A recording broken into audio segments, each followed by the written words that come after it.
Hello, everyone, and welcome to On the Move, a show where we share transportation, sales, and marketing success stories. I am Jennifer Carpus Remain, Executive Director at the Transportation Marketing and Sales Association, a trade nonprofit educating and connecting marketing and sales professionals in transportation and logistics. And today on the show, I have Bryan Ossa, COO at Cartographer Consulting. Welcome to the show, Bryan. How you doing? Hi there, Jennifer. Appreciate you having me. And yeah, absolute pleasure to be here. And overall, doing fantastic. I mean, it's always a good day to have conversations like this, if you know what I mean. So yeah. Absolutely. I'm excited to have you on the show. Tell us about your role at Cartographer Consulting and how you found your way into, well, it's a little sneak peek into CRM architecture and operational systems inside the logistics industry. Absolutely. Yeah. So my role essentially, I merged my business with my business partner, Danielle.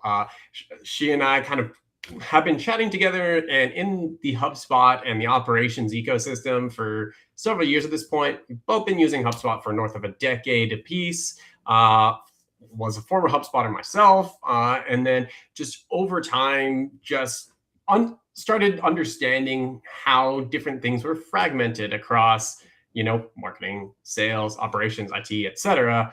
And then once you've been in each one of those different spaces, you kind of realize that, hey, this thing that's broken in marketing actually may be related to something that's happening in sales, or the thing that's broken in sales actually is problematic because of customer success.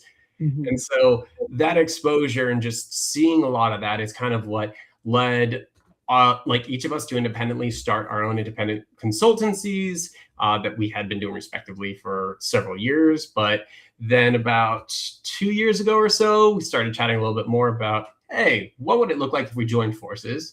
And then at the beginning of last year, we kind of came together, forged Cartographer Consulting, and that was how everything started going forward. Because we're just like, all right, well, let's draw a business map. What's a good map motif? A cartographer. Great, let's go with that. And so we started working on that. And then as we were kind of taking on different clients and figuring out, who do we want to be focusing on primarily, because we don't want to just be shooting in every different direction, because how you do this in education is very different than how you do this in supply chain. We just were listening to who's having these different pain points and isn't getting that solved. And we started getting a few clients who are in some way, shape, and form on the supply chain, mostly in freight shipping, who are just saying, like, we have everything squared away from the actual hardware fulfillment or like the actual freight fulfillment. But when it comes to like managing the software side of things, there's no one to help us. Like, please help us solve that. And so through a few different projects that we were working on with clients there, that's what kind of led us down this avenue. And then a few of them started mentioning the acronym TMSA, and then after researching that further, that's how we found our way into the organization, and then decided, great, let's get the membership going. This seems like a great community to kind of like share ideas, and it has been in the time that we've been there. And we're just looking forward to just trying to continue to pay that forward so that others don't have to face some of the same pain points that we know we've faced over the years. Absolutely. I really liked what you said about like all of that stuff is interconnected, right? Your marketing, your sales, your customer support, your customer service. Like we're even seeing more like customer support, customer experience people coming into TMSA because all of these systems and all these departments are aligned. And especially sales and marketing, your ultimate goal is revenue. You're just at a different part of those conversations. And so if your teams aren't aligned and your systems aren't aligned, then something's got to give. Like there's going to be a ball that drops somewhere. And one of the hardest parts is when you have the teams aligned, but then your systems aren't able to accommodate that. Exactly. And so I think that's really great that like you guys have been like, okay, yes, let's help map our way through this and help you guys really achieve that, because at the end of the day, you want your systems to support your humans. And if it's causing more friction points for them, that's not going to make anyone successful. No, it's not valuable at all. And you're entirely right on that whole philosophy. And so that's why In the last couple of years, we've seen the term like RevOps get really popular. Just personally, in my mind, I think that's another jargon term, and I hate it actually because here's my hot take: like RevOps is is garbage because it only focuses on driving increased demand and revenue. Wonderful. But what if that neglects anything that is behind the scenes operationally, whether that is your tech infrastructure or your behind the scenes teams like your accounting, your finance, or even your legal team. And so it's important to consider your entire business operations ecosystem, not just the revenue driving ones, because if you don't have that behind the scenes infrastructure put into place operationally, technically, it's all going to fall apart. And so that's a lot of our mentality. It's like focus on people, like people first, technology and operations, enable the people, not the other way around. And look at this from the lens of the entire business, not just any one facet or even a couple of facets. It needs to be holistic.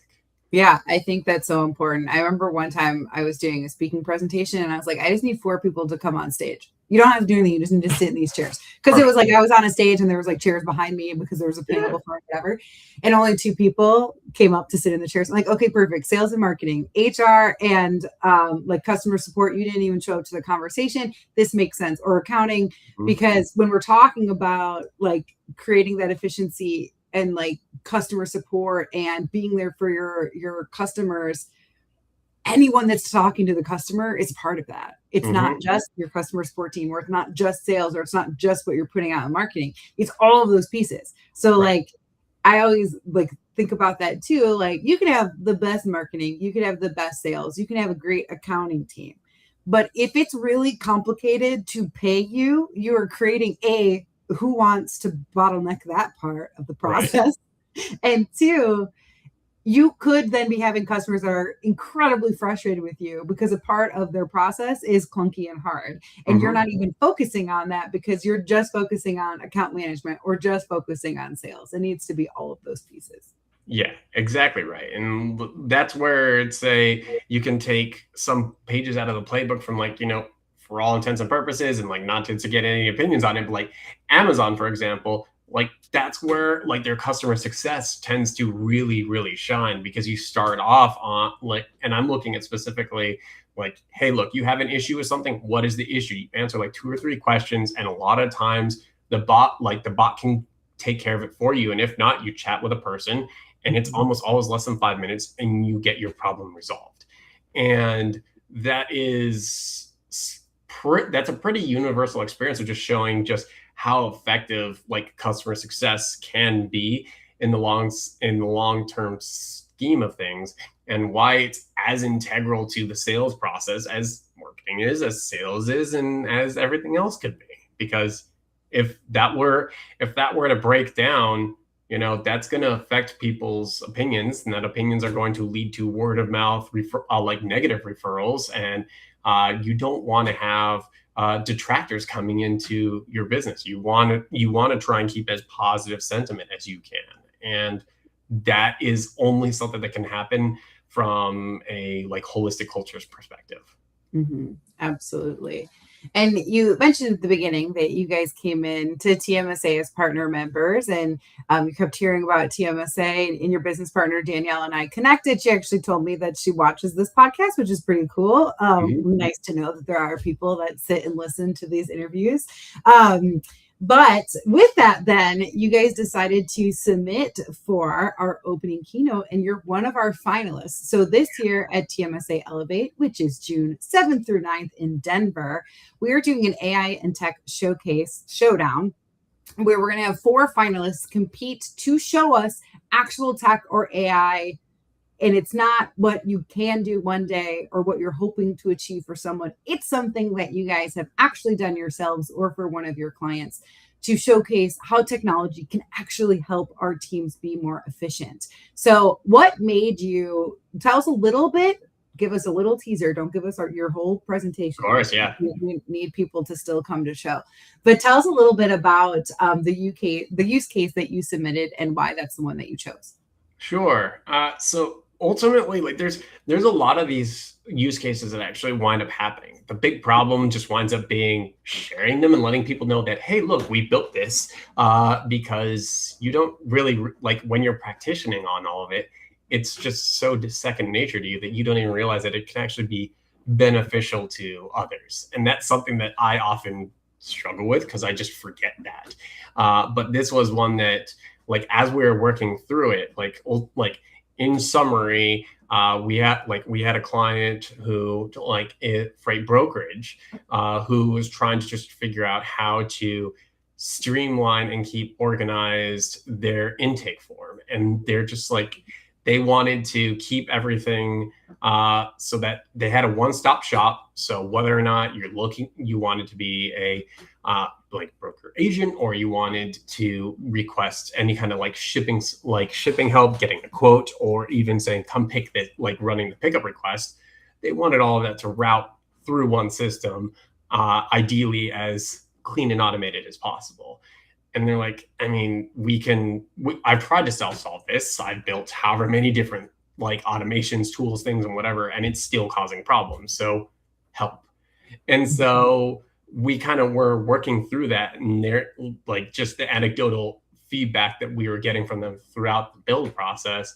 And then once we deployed it, just the positive sentiment we got of just like, holy heck, like this is saving my team literally hours a day on everything tied to this, has been like hugely impactful, that we're just like, all right, cool. Like we're really glad that works. And they're telling us like that they meet with other brokerages who face similar problems. And he was like, you should talk to people about this. Like, like feel free to share this out. I mean, there's a degree of anonymity to it, obviously, but like the logic to it is, if you're in this position and you're trying to accomplish a centralized intake form or an intake process, or just enable the team, logically speaking, you're probably going to be flowing that same kind of process. It's just what tools you plug in, what processes your team follow, and making sure that your team is equipped to do that.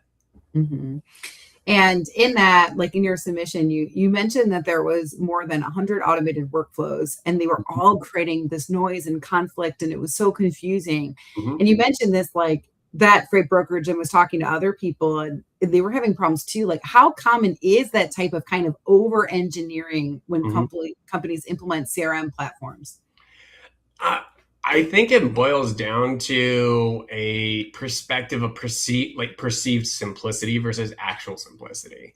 And a lot of the tools, like I know HubSpot is a kind of a big challenge point on this, in all honesty, in that they try and make something seem like very accessible until you're in it. And then you realize, wow, there's actually so much to this, and I don't even know what I don't know. And it becomes overwhelming.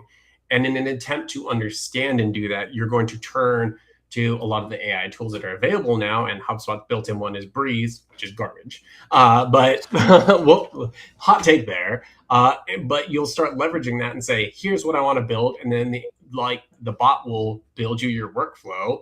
And then you're going to trust that this works. And like it very well may not. And then before you know it, you're like, okay, this thing is built. Okay, this one thing is fixed, but these two other things aren't. And because you're not sure what part is or isn't working, the next perceived step is to take the next direct solution. And then that's just going to create all kinds of bloat.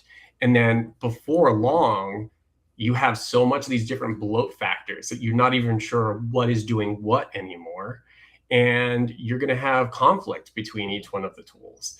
Each one of the workflows. And then you may have one workflow that is automatically creating like a deal, like creating a new deal. And then another workflow that is, as soon as it sees a deal create, automatically move it to this stage. But you don't want that to happen except in these certain scenarios. But as you're kind of dictating to the tool, I want you to do this, like the if then logic is what gets lost very easily. And the complexity behind it is what becomes the pain point. And that's where you start having like the different experts and the consultants who are saying, hey, I have this way of doing it, I have that way of doing it. And you start focusing so much on the theory that it's just like, I just want this to work. I just tactically want to pay attention to this and then help me understand the theory behind how I need to be thinking about this so I can replicate that logic for future builds instead of just trying to like guess and apply. Mm-hmm. I think something that you said at the beginning there was really important. You talked about, okay, if you don't understand exactly what's going wrong, Mm-hmm. you turn now to the AI tool to fix it. Mm-hmm. And I think this is important because a fan of AI, I talk to my chatbot all the time. I understand she's not a real person, Mm-hmm. but she does help me a lot. But I still know there's even like I was doing something actually like very similar to HubSpot workflow earlier. And I'm like, but what about this? And I had to keep asking questions and be like, because I don't think that you're actually understanding what I'm telling you, robot. Mm-hmm. And you still need that human expertise to understand how to then, because then if I can do it exactly and tell her exactly what I'm looking for, how to do it, and understand where like the hiccups will be, then it still makes it easier because she can like do the prompts and do all the stuff, make me move faster. But if you're not having that like human check factor, if you're forgetting who the expert is, if you will, and you're just relying on the technology, you may miss those things. And like you said, especially on a workflow, one step can affect every other step. Mm-hmm. And like those are things that we uncover all the time, like because we've been building these new tracks for TMSA, and so we're doing a lot of workflows inside of HubSpot and like making sure that people get the right information. But if we put the wrong list attached to the wrong workflow, it's sending to all the wrong people. Or if we don't have opt out in this part of the process, then people are getting, or even like our when we send like the member form, like different people get different memberships and thus they get a different membership form, and like you have to make sure all those criteria is met, and if you don't realize where it's not, then it has a ripple effect through all of it. Yeah, you're entirely right. That's the big trick on the AI side of things, because even the well-trained machine is still prone to bias or errors in just the contextual relevancy. And so I've been generative AI has been a passion project and something I've been studying for, 15 years plus. I was at an AI startup back in like probably 10, 12 years ago, working on social speech and sentiment, and just understanding how you can trace the patterns between the two in order to serve the output for what user is looking for. And just learning about that, seeing the evolution of the prompting strategies and the context that you need to apply, and just diving down that rabbit hole is a whole other conversation. But just seeing that evolution just shows the importance of consistency and documentation, and how you need to your point, have that human expert in the room. Yeah, but more importantly than that is, even though you have that human expert in the room, you still need that contextual relevancy. And so that's the importance, which is often overlooked, of documentation, and keeping that documentation, one, accurate, and two, accessible, so that you can understand what it is, how it works, and when it was last touched, so that you know how it applies to the ecosystem that you're working in. I think that's so important. And I love that you added the last time the documentation was touched, because we were talking before we went live here, but especially in HubSpot, but all tech tools, they change where things are, right? Oh, yeah.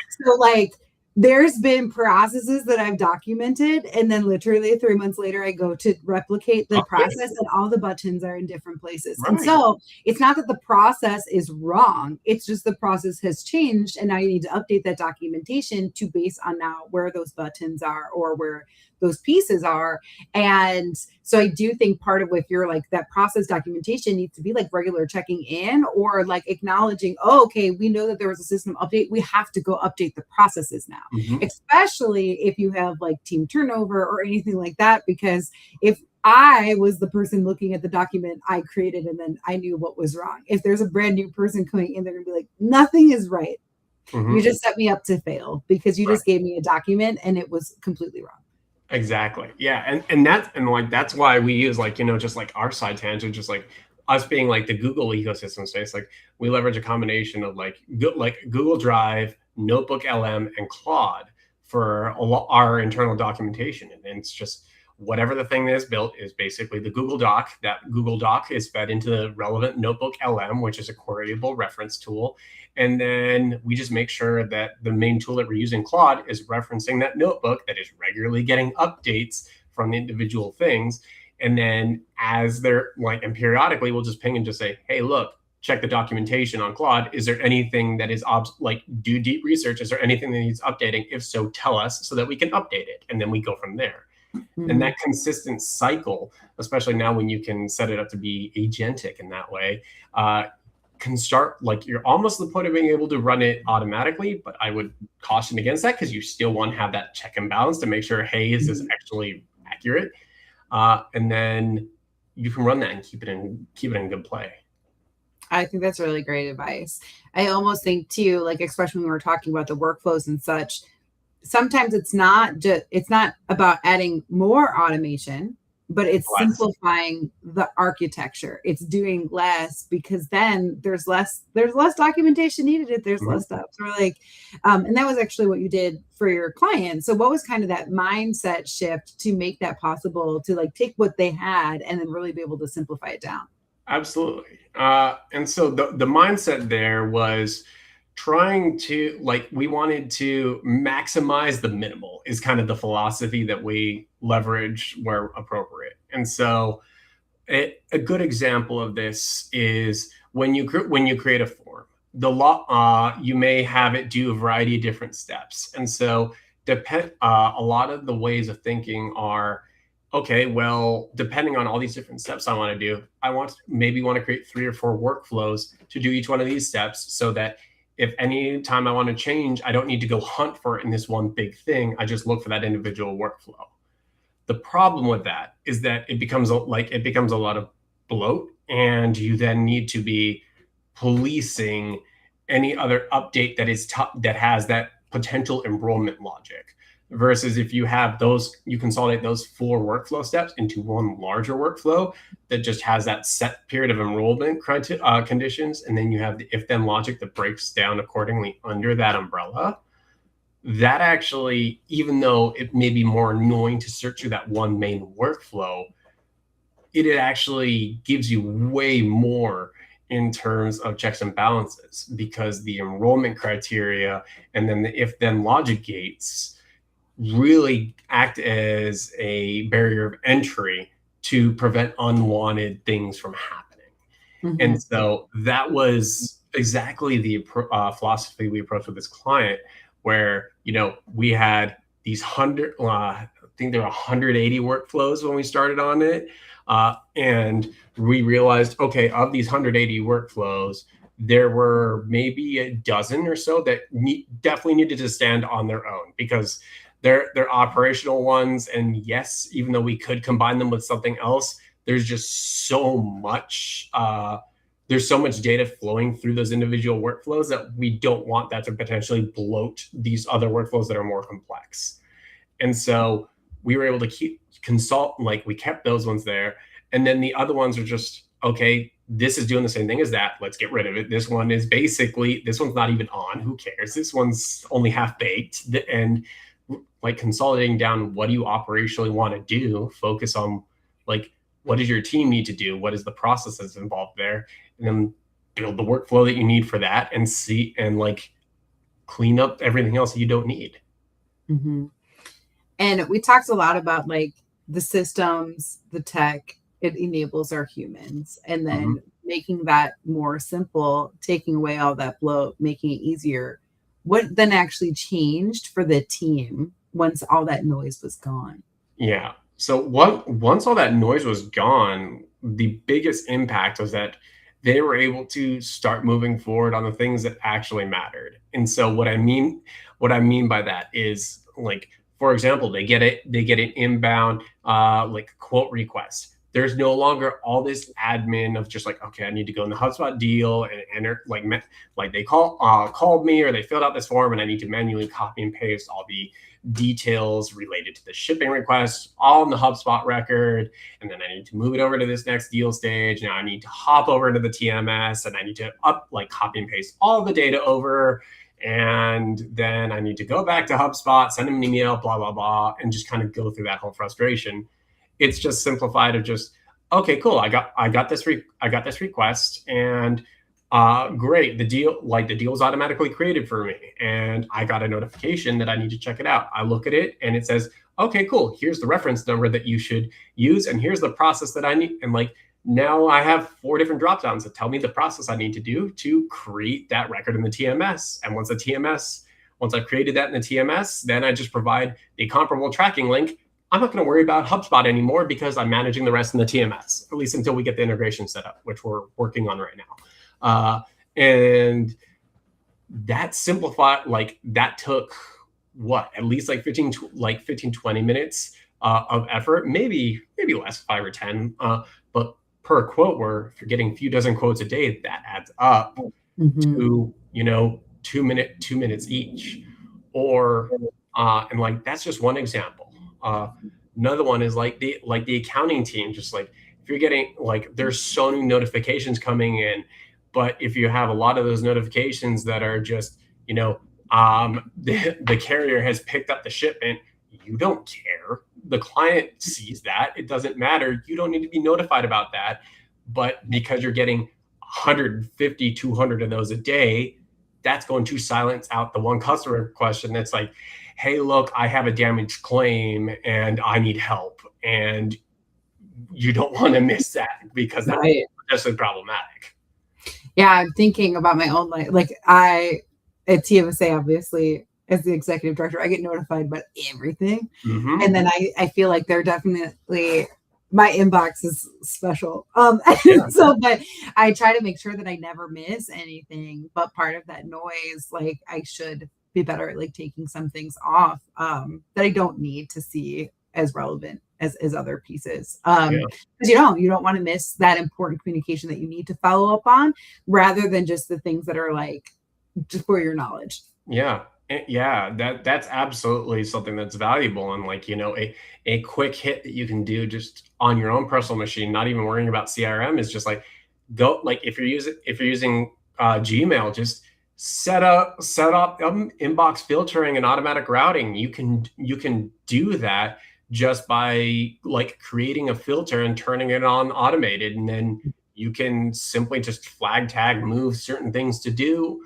whatever you need to do. I have that set up in our inbox for whenever we get something for a software invoice or receipt, it automatically forwards it over to our accounting email inbox, and then archives the email because I don't care. That is always going to be the same process no matter what. And I don't want that filling my inbox, and then I don't need to worry about it. Yeah, I think that makes sense. That's really good advice. So we talked about, I'm just excited to watch you take the stage at Elevate, and really we've talked through so many pieces of this, but really being able to show that use case to attendees. So without giving away everything, what do you think attendees will see when you take the stage for the AI and Technology Showdown?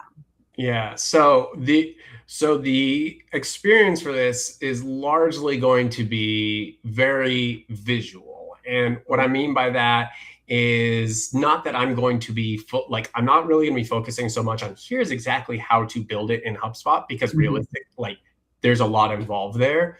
But I do want to spend a lot of time at least showing at an infrastructure level, here is the architecture of the system that we actually developed, and here's what the form looks like, and here's how that is connected to various different objects and properties. And then showing how all of that is interconnected within the system, and then kind of conveying the logic that you need to be thinking about in order to build that. That's the intention, because once you have that philosophy, replication becomes easy, because it's real. The replication is real. It's tactical. I want to create a property. How do I do that? I want to create a workflow. How do I do that? But if you know exactly what it is you need to build, Mm-hmm. that like those processes are infinitely more simplified than if you're still trying to figure out what you need to build and how to build it. Absolutely. Well, if you want to hear from Bryan and our other 3 finalists that will take the stage during our opening keynote, join us June 7th through 9th in Denver. But I always feel like I can tell my voice changes when I do that little prompt for Elevate. But I'm excited. It's always cool to see technology used in a real functional way. And that's what we really wanted to present with this keynote is like, these are real tools that can help you today, not something that could potentially help you tomorrow, but you can really dive in and think through, like even I in this conversation and thinking through our own workflows and how we can improve just by some of the things that you said. So thank you so much for coming on the show. I do have one last question for you. This is a question I ask everybody who comes on the show. So if you could go back in time and advise your younger self anything, and this could be personally or professionally, when would you go back to and what would you say? That's a great question. And I would probably go back to, I would go back to myself probably midway through the high school experience. And the thought that I would provide is to really focus less on the process and more on the outcome of what you want to go for. Because it is very easy to find yourself stuck up in the weeds and the blue sky horizon of what if that you lose that you're going to constantly iterate on the step to make sure you can achieve that blue sky horizon, which obviously is going to move the goal further and further away. Mm-hmm. But if you're able to go to the point of just saying, okay, hey, this is something that I like doing, it's a lot easier to pull in the different pieces of the puzzle to create that real picture. So in my case, it's basically, I like software. I like playing with puzzles. So like Legos, still play with them as a like. You can't see them because they're all on this side of the wall. But so just realizing that it's like, okay, cool. So let's do that for software and a business ecosystem. And if I was able to give that to myself when I was younger, would have been much easier to find people who could help me figure out how to do this in the direction instead of trying to guess and check and experience just that whole frustration and friction that I know is still prevalent. It's gotten better, it sounds like, but it's still prevalent in a lot of the education spaces. Absolutely. I think that's really good advice. It's funny. My son just turned 9 and he asked me just yesterday, Mommy, what do you want me to be when I grow up? And I said, I want you to be financially stable, but doing something that you actually like to do. Because every job is a job. You're never going to love getting up every single morning and going to work. That's crazy talk. But you will be most motivated and most happy in your career if you wake up and actually enjoy the work that you do. And hopefully be financially stable so that you don't have to worry about all the other pieces. So it's a catch-22, but so I feel like that's kind of what it took you a little bit to figure out on your own is oh, these are the things that I actually like and I can make a career out of it. But it takes us time to figure out. So I think that's a really good advice. And most people, I feel like, that find their way to their career, if they would have listened to their instincts a little bit more sooner, probably would have been happier sooner too. So I think that's great advice. It's way easier said than done. And there's a huge part to be said that is also, what do you want to do and what sounds quality, but also bearing in mind, what is something that you know that you're good at versus something that you may not be so good at. Because initially, the logic that I was kind of explaining here also can be, hey, puzzle and working together to figure out, put things together. I really like medicine. And so it was going down the avenue of epidemiology and then realizing very quickly, hey, look, the hard science is it's something that is taking me a lot of effort and a lot of focus, and I'm not great at it. Could I get great at it? Absolutely. But let me think about, would I rather be treated by myself who had to work really hard in order to figure this stuff out and is still not entirely sure, or someone who just gets it? I would rather be treated by someone who just gets it. And so that once that clicked, like the skill, like combining in that skill aspect is made things add a whole new lens of clarity. Yeah. Well, yes, it's important to know ourselves too. And we can't just play with Legos all day and get paid for it, unfortunately. Yeah. So we And have that will change. And if you change, it's fine. Do your thing. It's all good. yeah, all good. Well, thank you so much for coming on the show. I'm so excited to have you guys in TMSA and then also taking the stage for the opening keynote. So I will see you in June, and I will catch everybody else on the show next week. Thank you. Pleasure to have me. Thanks so much.